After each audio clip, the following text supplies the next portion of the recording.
आज के वीडियो में हम बात करेंगे क्यों बहुत सारे लोग हाई इनकम होने के बावजूद भी फाइनेंशियली स्ट्रगल करते रहते हैं और कैसे आप इस ट्रैप से बच सकते हो। आपने शायद ये नोटिस किया होगा कि कुछ लोग सिर्फ 30,000 की सैलरी में भी सेविंग्स कर लेते हैं और कुछ लोग 1 लाख कमाने के बावजूद भी हर मंथ ब्रोक हो जाते हैं। सवाल ये है कि प्रॉब्लम इनकम है क्या या प्रॉब्लम मनी हैबिट्स है।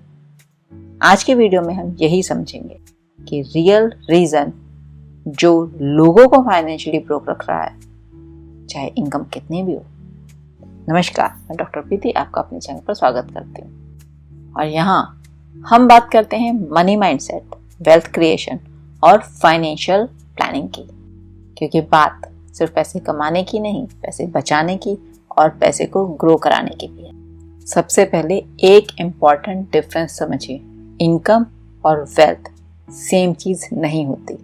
इनकम का मतलब है आप कितना पैसा अर्न करते हो और वेल्थ का मतलब होता है कि आपके पास एक्चुअली कितना पैसा सेव्ड या इन्वेस्टेड है। बहुत सारे लोग इनकम पर फोकस करते हैं लेकिन वेल्थ पर नहीं और इसीलिए वो फाइनेंशियली स्ट्रगल करते रहते हैं। एक टिपिकल मिडिल क्लास लाइफ तो इमेजिन करके देखिए। कॉलेज कंप्लीट किया, जॉब मिल गई, सैलरी आई और फिर शुरू हुआ स्पेंडिंग साइकिल। नया phone, bike, EMI, shopping, restaurant, travel और धीरे धीरे इनकम बढ़ती है और धीरे धीरे एक्सपेंसेस से ज़्यादा बढ़ते हैं और फास्ट बढ़ते हैं और इसी को कहते हैं लाइफस्टाइल इन्फ्लेशन। लाइफस्टाइल इन्फ्लेशन एक साइलेंट वेल्थ किलर है। जब सैलरी बढ़ती है लोग अपनी लाइफस्टाइल अपग्रेड कर देते हैं। बेटर फोन, बिगर हाउस, बेटर कार और फिर ईएमआई का प्रेशर। रिजल्ट, इनकम बढ़ने के बाद भी सेविंग जीरो। आजकल एक डेंजरस ट्रेंड चला है, ईएमआई कल्चर। लोग फ्यूचर की इनकम को भी आज स्पेंड कर देते हैं। फोन ईएमआई पे, कार ईएमआई पे, फर्नीचर ईएमआई पे, क्रेडिट कार्ड बिल्स और फिर मंथ के एंड में स्ट्रेस। एक लाइन याद रखना, ईएमआई आपकी फ्रीडम को स्लोली डिस्ट्रॉय करता है।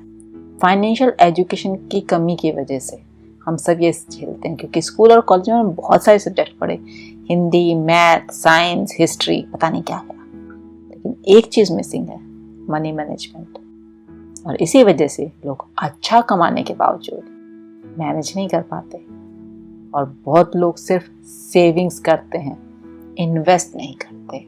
सेविंग बैंक अकाउंट में पैसा रखना इन्फ्लेशन को भी बीट नहीं करता। वेल्थ क्रिएशन के लिए इन्वेस्टिंग ज़रूरी है। ह्यूमन साइकोलॉजी भी इम्पॉर्टेंट रोल प्ले करती है इसमें, क्योंकि सोशल मीडिया पर लोग देखते हैं कि लग्जरी है, लाइफस्टाइल है, कार्स हैं, फॉरेन ट्रिप्स हैं और फिर कंपैरिजन स्टार्ट हो जाता है। लोग इम्प्रेस करने के लिए स्पेंड कर देते हैं, लेकिन सच ये है कि रिच लोग इम्प्रेस नहीं करते, इन्वेस्ट करते हैं। इसीलिए रिच माइंडसेट क्या करता है ये जानना बहुत जरूरी है। इनकम का एक पोर्शन ऑटोमेटिकली इन्वेस्ट करना। ब्रोक माइंडसेट जो बचता है उसे सेव करता है। डिफरेंस सिंपल है, रिच लोग अपने आप को सबसे पहले पे करते हैं। एक सिंपल वेल्थ फॉर्मूला देती हूँ आपको, बहुत ही सिंपल है। 50% नीड्स, 30% लाइफस्टाइल एंड 20% इन्वेस्टमेंट। अगर आप कंसिस्टेंटली इन्वेस्ट करते हैं तो लॉन्ग टर्म में कंपाउंडिंग आपकी वेल्थ मल्टीप्लाई कर सकता है। सोच कर देखिए, अगर आप 10 से 15 साल तक हाई इनकम अर्न करते हैं लेकिन सेविंग्स ना हो तो फ्यूचर में क्या होगा? फाइनेंशियल स्ट्रेस, डिपेंडेंसी और रिग्रेट। इसीलिए फाइनेंशियल अवेयरनेस बहुत जरूरी है। इनकम इम्पॉर्टेंट है लेकिन इनकम से ज़्यादा इम्पॉर्टेंट है मनी हैबिट्स। अगर आप डिसिप्लिन से सेव करना शुरू करते हैं और स्मार्टली इन्वेस्ट करते हैं, साथ ही अननेसेसरी स्पेंडिंग अवॉइड करना शुरू कर देते हैं, तो धीरे धीरे पर श्योरली फाइनेंशियल फ्रीडम अचीव कर लेंगे। एक लाइन याद रखिएगा, it is not how much you earn, it is how much you keep and grow. अगर आपको ये वीडियो पसंद आया हो तो इसे लाइक करें, फ्रेंड्स के साथ शेयर करें और इस चैनल को सब्सक्राइब करना ना भूलें, ताकि इसी तरह की पावरफुल माइंडसेट की वीडियो आपको डेली मिलती रहे। ये था एक और step towards a life you deserve. मिलते हैं अगले वीडियो में। Till then manifest powerfully.